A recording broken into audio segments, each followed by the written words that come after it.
Kadamba news ಫಸ್ಟ್ಗೆ ಸ್ವಾಗತ. ಮುಖ್ಯಾಂಶಗಳು. ಕೆನರಾ ಡಿಸಿಸಿ ಬ್ಯಾಂಕ್ ಲಿಮಿಟೆಡ್ಗೆ 27.35 ಕೋಟಿ ನಿವ್ವಳ ಲಾಭ. ಇದೇ 2025-26ನೇ ಸಾಲಿನಲ್ಲಿ ಒಟ್ಟು 7,576.26 ಕೋಟಿ ವ್ಯವಹಾರ ನಡೆದಿದ್ದು, ಅದರಲ್ಲಿ ಬ್ಯಾಂಕು 27.35 ಕೋಟಿ ಲಾಭ ಗಳಿಸುವ ಮೂಲಕ ಸರ್ವಕಾಲಿಕ ದಾಖಲೆ ನಿರ್ಮಿಸಿದೆ ಎಂದು ಶಾಸಕ ಹಾಗೂ ಬ್ಯಾಂಕ್ ಅಧ್ಯಕ್ಷ ಶಿವರಾಮ್ ಹೆಬ್ಬಾರ್ ಅವರು ಕೆಡಿಸಿಸಿ ಪ್ರಧಾನ ಕಚೇರಿಯಲ್ಲಿ ಶುಕ್ರವಾರ ಸುದ್ದಿಗೋಷ್ಠಿ ನಡೆಸಿ ತಿಳಿಸಿದರು. 2025-26ನೇ ಸಾಲಿನ ಸಾಧನೆಗಳ ಪ್ರಗತಿಯಲ್ಲಿ ಮಾರ್ಚ್ 31, 2025ರಲ್ಲಿ ಇದ್ದ ಒಟ್ಟು ಠೇವಣಿ 3,569.45 ಕೋಟಿ, ಮಾರ್ಚ್ 31ರ ಪ್ರಸಕ್ತ ವರ್ಷದ ಒಟ್ಟು ಠೇವಣಿ 4,191.41 ಕೋಟಿ ಇದ್ದು, ಶೇಕಡಾ 17.42 ಕೋಟಿ ಪ್ರಗತಿಯಾಗಿದೆ. ಈ ಸಂದರ್ಭದಲ್ಲಿ ಕೆಡಿಸಿಸಿ ಬ್ಯಾಂಕ್ ಉಪಾಧ್ಯಕ್ಷರಾದ ಕೃಷ್ಣ ದೇಸಾಯಿ, ಬ್ಯಾಂಕಿನ ವ್ಯವಸ್ಥಾಪಕರಾದ ಶ್ರೀಕಾಂತ್ ಭಟ್ ಹಾಗೂ ನಿರ್ದೇಶಕರು ಉಪಸ್ಥಿತರಿದ್ದರು. ಅದೇ ಒಂದು ಕಡೆ ಎಲ್ಲ ಬ್ಯಾಂಕುಗಳು ತಮ್ಮ ವಾರ್ಷಿಕ ವರದಿಯನ್ನ ಇಲ್ಲಿನ ಸಂತೆಗುಳಿ ಪಂಚಾಯತ್ ವ್ಯಾಪ್ತಿಯ ಕಲವೆ ಸೇತುವೆ ಹೊಂದಿಕೊಂಡು ಬ್ರಿಡ್ಜ್ ಕಮ್ ಬ್ಯಾರೇಜ್ ನಿರ್ಮಾಣ ಮಾಡಿ ಕುಮಟಾ ತಾಲೂಕಿಗೆ ನೀರಿನ ಪೂರೈಕೆ ಮಾಡುವ ನಿಟ್ಟಿನಲ್ಲಿ ಸಂಬಂಧಪಟ್ಟ ಅಧಿಕಾರಿಗಳ ಜೊತೆ ಸ್ಥಳಕ್ಕೆ ಭೇಟಿ ನೀಡಿ ನಿರ್ಮಾಣದ ಕುರಿತು ರೂಪುರೇಷೆ ಹಾಗೂ ಕೆಲವು ವಿಷಯಗಳ ಬಗ್ಗೆ ಚರ್ಚಿಸಲಾಯಿತು. ಈ ಸಂದರ್ಭದಲ್ಲಿ ಸಂಬಂಧಪಟ್ಟ ಅಧಿಕಾರಿಗಳು ಮತ್ತು ಇತರರು ಪಾಲ್ಗೊಂಡಿದ್ದರು. ರಾಜ್ಯ ಸರ್ಕಾರದ ನೀತಿಗೆ ವ್ಯತಿರಿಕ್ತವಾಗಿ ಜರುಗುತ್ತಿರುವ ಅರಣ್ಯವಾಸಿಗಳ ಜಂಟಿ ಮಹಜರ್ ಪ್ರಕ್ರಿಯೆಯ ನ್ಯೂನತೆಯ 6 ವರ್ಷಗಳ ಪಟ್ಟಿಯನ್ನು ಅರಣ್ಯ ಭೂಮಿ ಹಕ್ಕು ಹೋರಾಟಗಾರರ ವೇದಿಕೆಯ ಅಧ್ಯಕ್ಷ ರವೀಂದ್ರ ನಾಯ್ಕ್ ಅವರ ನೇತೃತ್ವದ ಬೃಹತ್ ಅರಣ್ಯವಾಸಿಗಳ ಉಪಸ್ಥಿತಿಯಲ್ಲಿ ಗುರುವಾರ ಜಿಲ್ಲಾಧಿಕಾರಿಗಳಿಗೆ ಶಿರಸಿ ಉಪವಿಭಾಗಾಧಿಕಾರಿಗಳ ಮೂಲಕ ಸಮರ್ಪಿಸಿದರು. ಈ ಸಂದರ್ಭದಲ್ಲಿ ಸಾವಿರಾರು ಜನ ಅರಣ್ಯವಾಸಿಗಳು ಪಾಲ್ಗೊಂಡಿದ್ದರು. ಈ ಹಿನ್ನೆಲೆಯಲ್ಲಿ ಜಿಲ್ಲಾಡಳಿತದಲ್ಲಿ ಆ ಉಸ್ತುವಾರಿ ಸಮಿತಿಯ ನಿರ್ಣಯಕ್ಕೆ ವಿರುದ್ಧವಾಗಿ ಮತ್ತು ಅರಣ್ಯ ಕಾಯ್ದೆ ನಿಯಮಕ್ಕೆ ವಿರುದ್ಧವಾಗಿ ವಿಚಾರಣೆಗಳ ಪ್ರಕ್ರಿಯೆ ನಡೆಯುತ್ತಾ ಇದೆ. ಈ ಪ್ರಕ್ರಿಯೆಯಲ್ಲಿ ಮಹತ್ವದಾಗಿರುವುದಂದ್ರೆ ಈ ಒಂದು ಪ್ರಕ್ರಿಯೆಯಲ್ಲಿ ಸ್ಥಳೀಕ ಮುಖಂಡರನ್ನು ಇಟ್ಟುಕೊಂಡು ಪಂಚನಾಮೆ ಆಗಬೇಕಂತ ಹೇಳಿದೆ. ಸ್ಥಳೀಕ ಮುಖಂಡರಲ್ಲಿಲ್ಲ. ನಿರ್ದಿಷ್ಟವಾದ ದಾಖಲೆಗೆ ಸಂಬಂಧಪಟ್ಟಂತೆ ಅಧಿಕಾರಿಗಳು ಕಂದಾಯ, ಸಮಾಜ ಕಲ್ಯಾಣ ಇಲಾಖೆಯ, ಫಾರೆಸ್ಟ್ ಮತ್ತು ಮೋಜಣಿದಾರರು ಇದ್ದು ಸ್ಥಳೀಯ ಮುಖಂಡರ ಜೊತೆಯಲ್ಲಿ ಮಾಡಬೇಕು ಅಂತಿದೆ. ಅವು ಯಾವುದೂ ನಿರ್ದಿಷ್ಟವಾದ ಅಧಿಕಾರಿಗಳು ಬರ್ತಾ ಇಲ್ಲ.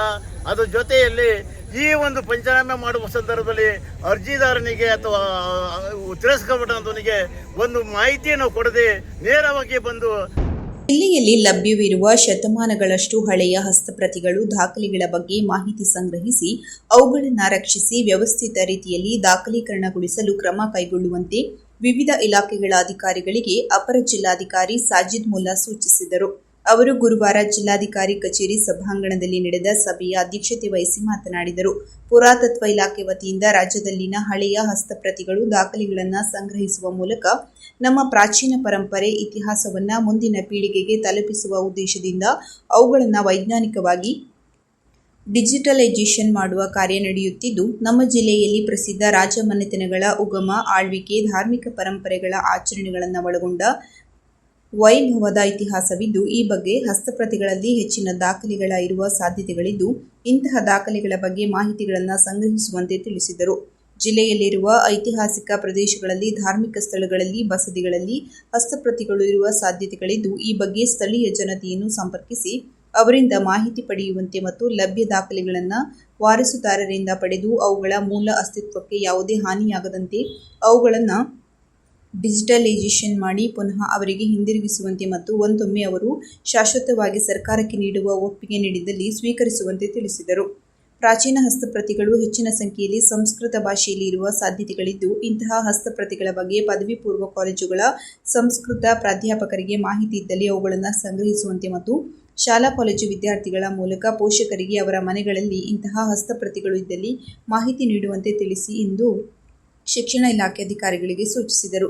ಜಿಲ್ಲೆಯಲ್ಲಿ ಪುರಾತನ ಹಸ್ತಪ್ರತಿಗಳು ದೊರೆಯುವ ಸಾಧ್ಯತೆ ಇರುವ ಐತಿಹಾಸಿಕ ಪ್ರದೇಶಗಳು, ಧಾರ್ಮಿಕ ಸ್ಥಳಗಳು ಮತ್ತು ಬಸದಿಗಳಿಗೆ ಮುಜರಾಯಿ ಇಲಾಖೆ, ಪ್ರವಾಸೋದ್ಯಮ ಇಲಾಖೆ, ಕನ್ನಡ ಮತ್ತು ಸಂಸ್ಕೃತಿ ಇಲಾಖೆ, ಗ್ರಂಥಾಲಯ ಇಲಾಖೆ ಅಧಿಕಾರಿಗಳು ಒಳಗೊಂಡ ತಂಡ ಭೇಟಿ ನೀಡಿ ಪರಿಶೀಲಿಸಿ ವರದಿ ನೀಡುವಂತೆ ನಿರ್ದೇಶನ ನೀಡಿದರು. ಗುಜ್ಜಾಡಿ ಸುವರ್ಣ ಜ್ಯುವೆಲರ್ಸ್ ಶಿರಸಿ ಮಳಿಗೆಯ ಅದ್ಧೂರಿ ಉದ್ಘಾಟನೆ. ನವೀನ ವಿನ್ಯಾಸ, ಪಾರಂಪರಿಕ ಮೌಲ್ಯ, ಎಲ್ಲ ಚಿನ್ನಾಭರಣಗಳ ಮಜೂರಿಯಲ್ಲಿ ಪ್ರತಿ ಗ್ರಾಂಗೆ ನೇರ 1,000 ರೂಪಾಯಿ ರಿಯಾಯಿತಿ. ಷರತ್ತುಗಳು ಅನ್ವಯ. ಸಿಪಿ ಬಜಾರ್ ಶಿರಸಿ 9900046611. ಸ್ವರ್ಣ ನಿರಂತರ ಅನುಬಂಧ. ಶಾಸಕ ಭೀಮಣ್ಣ ನಾಯ್ಕ ಅವರು ಶಿರಸಿಯ ಎಂಎಂ ಜೋಶಿ ಗಣೇಶ ನೇತ್ರಾಲಯದಲ್ಲಿ ಉಚಿತ ನೇತ್ರ ತಪಾಸಣೆ ಮತ್ತು ಟೈಲರಿಂಗ್ ತರಬೇತಿ ಸಮಾರೋಪ ಮತ್ತು ಫಲಾನುಭವಿಗಳಿಗೆ ಪ್ರಶಸ್ತಿ ಪತ್ರ ವಿತರಣೆ ಕಾರ್ಯಕ್ರಮ ಉದ್ಘಾಟಿಸಿ ಶಾಸಕ ಭೀಮಣ್ಣ ನಾಯ್ಕ ಮಾತನಾಡಿದರು.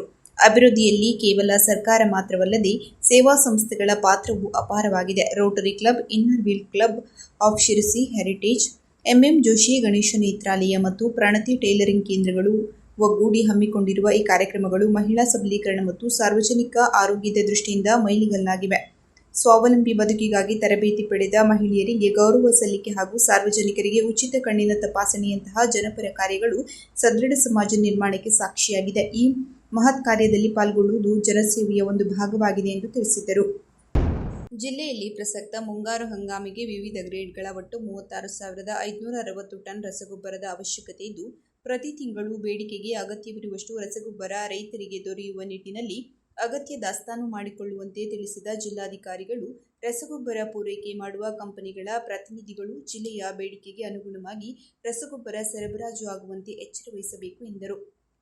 ರೈತರು ತಮ್ಮ ಬೆಳೆಗಳಿಗೆ ಯೂರಿಯಾ ರಸಗೊಬ್ಬರದ ಜೊತೆಗೆ ಇತರೆ ಸಂಯುಕ್ತ ರಸಗೊಬ್ಬರಗಳನ್ನು ಬಳಸುವಂತೆ ತಿಳಿಸಿದ ಜಿಲ್ಲಾಧಿಕಾರಿಗಳು, ಈ ಕುರಿತಂತೆ ಜಿಲ್ಲೆಯಾದ್ಯಂತ ರೈತರಿಗೆ ಅರಿವು ಮತ್ತು ತಾಂತ್ರಿಕ ಮಾಹಿತಿಯನ್ನು ತಲುಪಿಸುವಂತೆ ಕೃಷಿ ವಿಜ್ಞಾನಿಗಳು ಮತ್ತು ಕೃಷಿ ಹಾಗೂ ತೋಟಗಾರಿಕಾ ಇಲಾಖೆ ಅಧಿಕಾರಿಗಳಿಗೆ ನಿರ್ದೇಶನ ನೀಡಿದರು. ರಸಗೊಬ್ಬರ ಜೊತೆಗೆ ಮುಂಗಾರು ಹಂಗಾಮಿಗೆ ಅಗತ್ಯವಿರುವ ಬಿತ್ತನೆ ಬೀಜಗಳ ವಿತರಣೆಯಲ್ಲಿ ಕೂಡ ಯಾವುದೇ ವ್ಯತ್ಯಯವಾಗದಂತೆ ಎಚ್ಚರ ವಹಿಸುವಂತೆ ತಿಳಿಸಿದರು.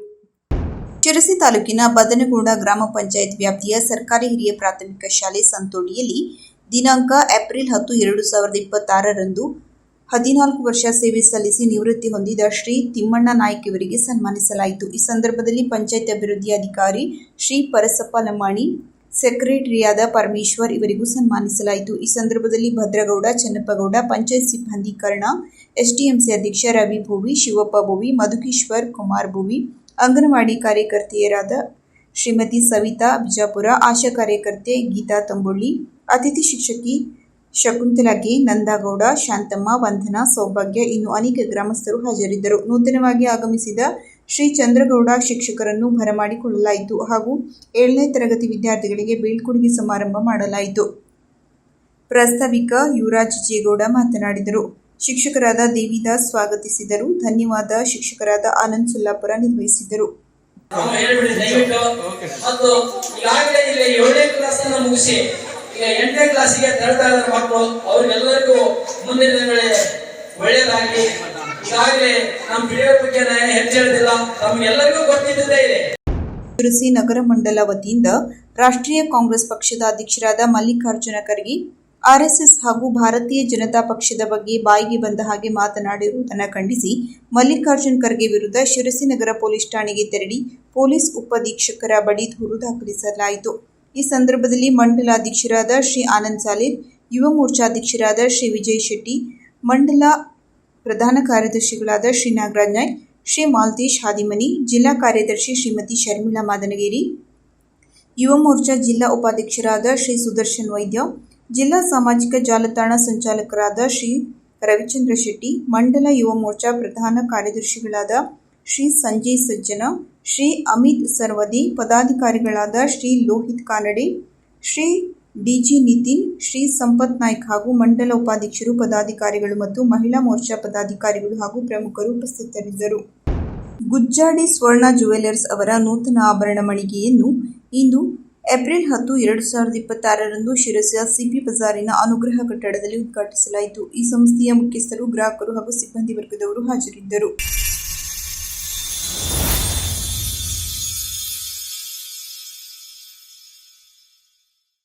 ಕದಂಬ ನ್ಯೂಸ್ ಫಸ್ಟ್, ನಿರ್ಭೀತಿಯಿಂದ ನಿಮ್ಮ ಪರವಾಗಿ.